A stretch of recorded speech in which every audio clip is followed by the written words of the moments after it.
अस्सलामु अलैकुम वरहमतुल्लाहि वबरकातुह। मुअज़्ज़ज़ मोहतरम नाज़रीन, जिस तरह तुसी पिछले अलामा साहब दे इंटरव्यू ਨੂੰ पसंद ਕੀਤਾ, तो ਅੱਗੇ ਰਿਕਵੈਸਟ ਆ ਰਹੀ ਹੈ ਸਾਡੇ ਇਮਾਮ ਮਸਜਿਦ ਸਾਹਿਬ ਦੀ ਕਿ ਉਹਨਾਂ ਦਾ ਵੀ ਇੰਟਰਵਿਊ ਕਰੋ। ਤੇ ਅੱਜ ਦੇ ਸਾਡੇ ਮਹਿਮਾਨ ਹਨ ਸਾਡੇ ਇਮਾਮ ਮਸਜਿਦ ਸਾਹਿਬ ਹਾਫਿਜ਼ ਗੁਲਸ਼ੇਰ ਮੁਹੰਮਦ ਸਾਹਿਬ। आओ ਉਹਨਾਂ ਦੇ ਨਾਲ ਗੱਲਬਾਤ ਕਰਨੇ ਆ। अस्सलामु अलैकुम वरहमतुल्लाह। जी वालेकुम अस्सलाम वरहमतुल्लाहि वबरकातुह।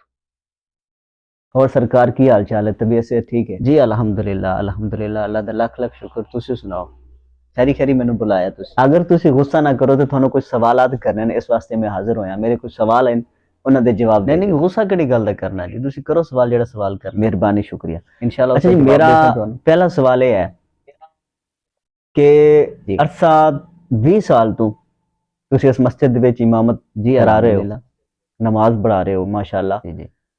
तो पिछले 20 सालों तो तुसी हर नमाज तो बाद एक ही दुआ मंगदे ने, यानी कि जो तुसी दुआ मंगदे ने वो बच्चों तक नूं याद हो चुकी है। थोड़े नमाजियां नूं मुक्ति नूं पता लग जाता है कि हुण अगले जुमले इन्होंने की आखने, अगू इन्होंने किहड़ी दुआ मंगनी है, अगू किहड़ा शेर पढ़ना है।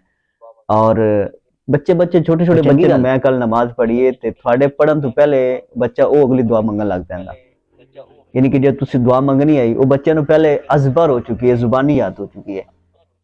तो मैं ये पूछना चाह रहा हूं कि इतना अरसा हो गया है कि दुआ मंगदे नूं, क्या दुआ अपडेट नहीं हो सकती? अपडेट तो हो सकती है, बाकी दुआ जिहड़ी असीं बचपन तो याद कीती सीखी आई, बचपन तो ही वही दुआ में मंगी दी है। और वो मंगने तकरीबन गल वाकई ये है कि जिहड़ी मैं दुआ मंगना हाँ जी, वो इक्को ही दुआ मंगदा आ रहा हुण तक। ते तुहानूं कोई इतराज है इस ते? दुआ ते दुआ ही, अल्लाह दे बंदे अल्लाह कोलों दुआ ही मंगने कि मैं बददुआई ते नहीं करदा रहना, ये गल ही ते नहीं करना वे। वो तो सही है ना।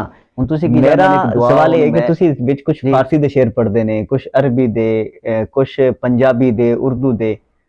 ते मैं पूछना चाह रही हां कि क्या जिहड़े अरबी दे और फारसी दे तुसीं शेर पढ़दे ने, इन्हां दा तर्जमा, इन्हां दा मफहूम मतलब माना तुहानूं मालूम है? नहीं, तर्जमा ते मैनू नहीं आंदा। नहीं ते फिर तुसी ए फिर किवें याद कीते? मैं सुन सुन ते याद कीते ने यार, आलमा कोलों सुने ने मैं। ओ भाई इस सारे जेड़े जेड़े ना तुसी शेर पढ़दे ने दुआया शेर नहीं है। नहीं तैनू किन्ने आखिया दुआया शेर नहीं है?